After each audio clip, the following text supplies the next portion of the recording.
안녕하십니까. 오늘 치과 김석범 원장입니다.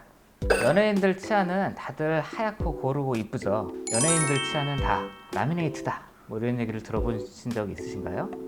라미네이트에 대해서 오늘은 이야기해 드리려고 합니다. 라미네이트는 어떤 충치 치료하는 건 아니고요. 치아의 겉표면에 이제 범랑질이라는 구조가 있는데, 그 구조를 얇게 다듬어서 우리가 마치 네일 아트 할 때 원래의 손톱에다가 인조 손톱을 길게 붙이는 것처럼 얇은 판으로 만들어서 치아에 덧붙이는 술식을 라미네이트라고 합니다.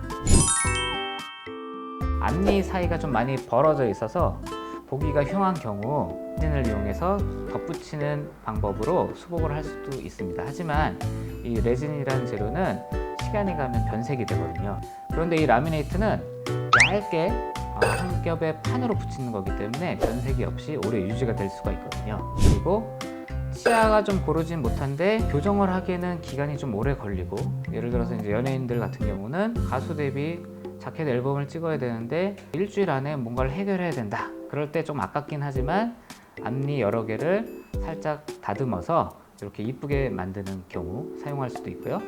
그리고 이제 선천적으로 치아에 변색이 심한 경우가 있어요.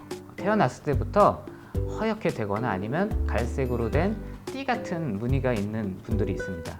그래서 그거를 가리기 위해서 라미네이트를 해서 하얀 치아를 만들 수가 있습니다. 라미네이트를 칭하는 용어가 또 굉장히 많아서 헷갈려 하시는 분들이 많이 계십니다. 다빈치 성형이라든지 아니면 뭐 루미네이트, 어떻게 보면 라미네이트에서 파생된 다 비슷한 용어일 수 있습니다. 다빈치 치아 성형, 다빈치 앞니 성형, 이런 것은 이탈리아의 예술 거장 레오나르도 다빈치의 다빈치를 따와서 명명한 건데요. 이 사이즈, 두 번째 치아 사이즈, 세 번째 송곳니 사이즈, 현금 비율이 되었을 때 우리가 정면에서 봤을 때 굉장히 심미적으로 아름답다.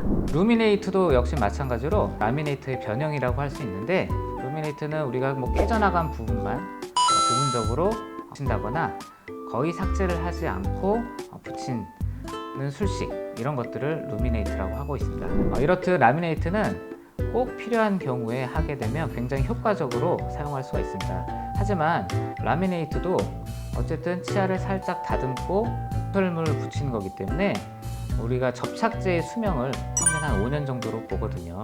입안에서 안 녹는 접착제는 아직 개발이 되진 않고 있거든요. 라미네이트도 한 3년, 5년 될수록 서서히 약해지면서 탈락의 가능성이 있기 때문에 사용을 할 때 굉장히 주의를 하셔야 되고요. 한번 치아를 다듬게 되면은 되돌릴 수는 없겠죠. 전문의와 상담을 하신 후에 시술을 결정하시는 게 좋겠습니다. 일상생활 하면서 의학적으로 좀 궁금한 점들이 생기면 편하게 좀 전화할 수 있는 투가 있었으면 좋겠다, 이렇게 생각해 보신 적 있지 않으신가요? 그럴 때는 MD톡 전화 상담 코너를 이용하시면 좋겠습니다. 언제 어디서나 전문가와의 상담이 필요할 때 저희 MD톡 많이 이용해 주시면 감사하겠습니다. 이상 오늘 치과 김석범이었습니다.